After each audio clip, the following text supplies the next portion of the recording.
saya dari Prodi Ilmu Komunikasi dengan nomor induk mahasiswa 21010301114. Di sini saya akan menjelaskan mengenai child free. Child free menjadi isu yang ramai diperbincangkan setelah seorang influencer asal Indonesia yang bernama Gita Savitri menyatakan bahwa ia tidak ingin memiliki anak dalam sebuah hubungan pernikahannya. Hal ini yang menjadi topik yang kontroversial karena banyaknya pendapat yang kontradiktif mengenai child free ini sendiri. Sebelum memasuki pembahasan lebih lanjut mengenai child free, sebenarnya apa sih child free itu?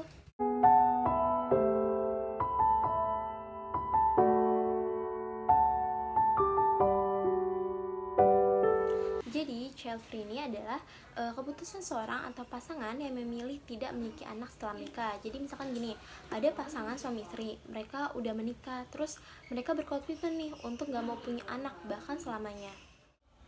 Sebagai warga Indonesia, kita pasti paham betul nih akan budaya yang dipegang teguh oleh masyarakat Indonesia hingga saat ini.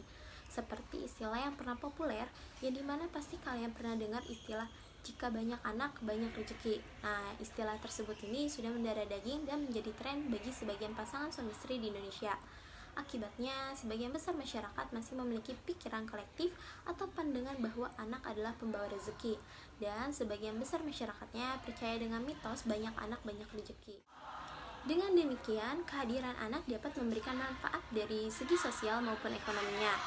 Maka dari itu juga sudah pasti banyak orang tua yang berpikir bahwa suatu saat nanti anak harus bisa menyenangkan orang tuanya seperti apa yang orang tuanya berikan kepada sang anak. Namun, stigma tersebut sudah banyak ditentang oleh sebagian masyarakat Indonesia sendiri, di mana ada sebagian dari masyarakat Indonesia yang menganggap bahwa anak bukanlah investasi masa tua, namun kewajiban untuk memberikan yang terbaik untuk anak adalah sebuah kewajiban sebagai orang tua.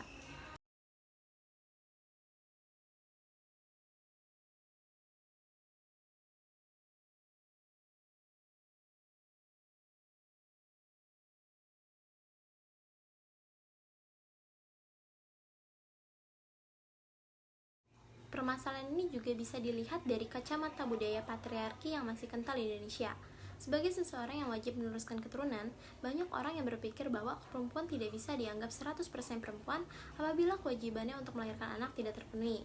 Hal ini dibuktikan dengan berita yang lagi ramai dibahas beberapa saat belakang ini mengenai seseorang selebritas Indonesia yang bernama Aurel Hermansyah yang diminta untuk melahirkan normal oleh sang mertuanya dengan alasan agar mampu menghasilkan banyak anak. Sang mertua melarang Aurel melahirkan secara sesar agar anaknya atau suami dari Aurel ini bisa memiliki anak lagi seperti kedua orang tuanya. Beban-beban pikiran, perasaan, dan juga melancarkan melahirkan. Itu biar lahirnya normal, jangan sampai operasi, jangan sampai sesar. Kalau sesar Atta nggak bisa punya anak banyak. Melahirkan normal, itu nanti Nur juga bisa jalan-jalan cepet. Setelah 3 minggu tuh udah bisa jalan-jalan, ngangkat bayi, segala macam tuh lebih aman. Kalau misalnya sesar, itu Nur susah tuh kalau habis semua traveling, ngangkat bayi mesti jaga-jaga. Jaga semua. Takut pendarahan, segala macam. Terbatas perjuangannya setelah itu. Nah, kalau misalnya lahirnya normal, setelah 3 minggu udah mantap lah. Tuhan itu bikin seperti yang kita sangka. Kalau Nur yakin bisa normal, insya Allah bisa normal. Kita sini semua doain ya, insya Allah selamat, normal insya Allah. Tinggal di tempat Nur sekarang, Ya. Pak Nur yang disiapkan dari perasaannya, pikirannya, Ya, jadi sekitarnya, ya baca Yasin di sananya gitu. Jadi persekitaran Nur tuh mesti dibuat menyangkakan normal. Jangan persekitaran itu menyangkakan, oh nanti terserah dokter aja. Itu gak mau Abi kayak gitu. Terserah dokter aja gak bisa itu. Terserah Allah, Allah mau kita normal. Terserah Allah mau normal, kita mau normal gitu. Kita minta sama Allah jadi normal. Kasus ini menunjukkan betapa budaya timur, terkhususnya Indonesia, sangat memandang sosok perempuan yang menjadi ibu sebagai penghasil keturunan. Kibuan dianggap sebagai landasan feminitas dan peran ibu menjadi pusat dari apa artinya menjadi seorang perempuan. Hubungan child free dengan gerakan feminisme ini sendiri adalah tentang memberikan kebebasan pada wanita untuk memilih apakah dirinya mau untuk memiliki anak atau tidak, sehingga hal tersebut dapat disepakati oleh pasangan suami istri yang mendukung prinsip child free. Gerakan feminis juga menganggap bahwa perempuan bukan objek untuk menghasilkan anak. Anggapan banyak anak banyak rezeki juga tak selaras dengan kesehatan reproduksi dari seluruh wanita, karena enggak semuanya wanita memiliki rahim yang kuat untuk melahirkan seorang anak. Pemikiran child free tentu saja menuai pro dan kontra dalam masyarakat. Terdapat berbagai alasan pasangan kenapa mereka memilih untuk child free.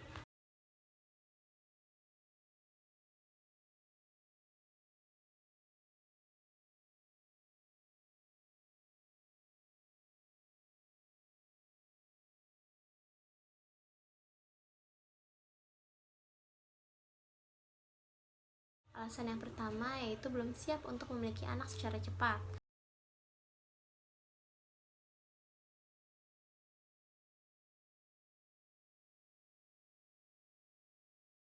Alasan yang kedua yaitu memiliki trauma di masa lalu. Nah, trauma di masa lalu ini atau trauma masa kecil ini juga salah satu yang menyebabkan seseorang memutuskan untuk child free. Pengalaman traumatis yang dialami oleh seorang perempuan bahkan sejak kecil bisa menjadi hal yang sulit untuk dilupakan bahkan hingga mereka dewasa. Peristiwa traumatis ini membuat mereka takut jika kejadian yang sama akan terulang lagi, hingga mereka memilih untuk child free.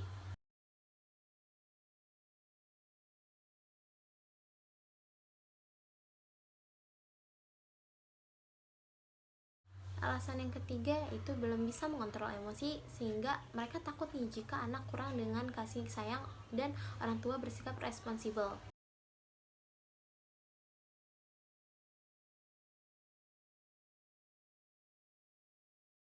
Alasan yang keempat yaitu memiliki hobi yang kuat hingga tak memikirkan untuk memilih anak.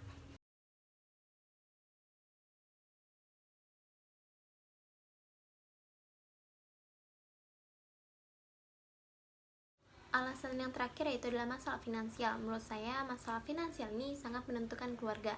Konflik keluarga banyak disebabkan oleh faktor ekonomi yang akhirnya menyebabkan perceraian, banyaknya anak terlantar, bahkan juga anak-anak yang putus sekolah. Jadi pandangan saya gini, kebanyakan punya anak karena pengaruh dari lingkungan, dari keluarga mereka yang mungkin selalu bertanya-tanya, kapan nih punya anak, kok belum hamil, atau kapan nih nikahnya, padahal kenyataannya mereka belum siap dalam hal itu. Bisa jadi karena faktor keuangan ini, jadi akhirnya terlalu memaksakan diri mereka untuk punya anak dan menikah, padahal bukan dari hati mereka, tapi dari sebuah keputusan yang berasal dari komentar orang lain. Sebenarnya lebih baik mengambil keputusan apapun bersama pasangan, bukan orang lain, karena yang menjalani hidup adalah kita dan pasangan kita. Nah, karena menyesal dan belum siap ini, jadi si anak bisa menjadi korban. Mereka yang mengalami penderitaan di mana mereka nggak dapat memenuhi haknya, terus juga tidak mendapatkan kasih sayang dan dicintai sepenuhnya oleh keluarganya. Nah, itu dia alasan-alasan mengapa seseorang memilih untuk child free.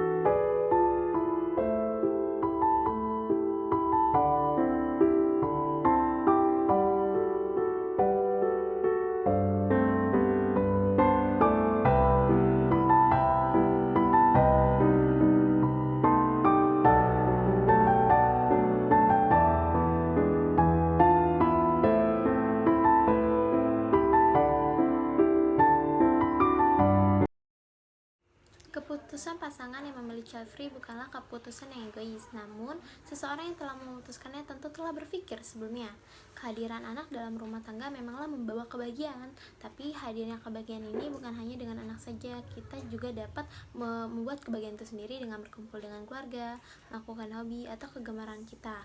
Nah, child free bukanlah hal yang mudah karena tentu pastinya ada aja orang yang gak setuju, seperti orang tua atau orang terdekat. Child free ini juga membutuhkan kesiapan mental dan psikis.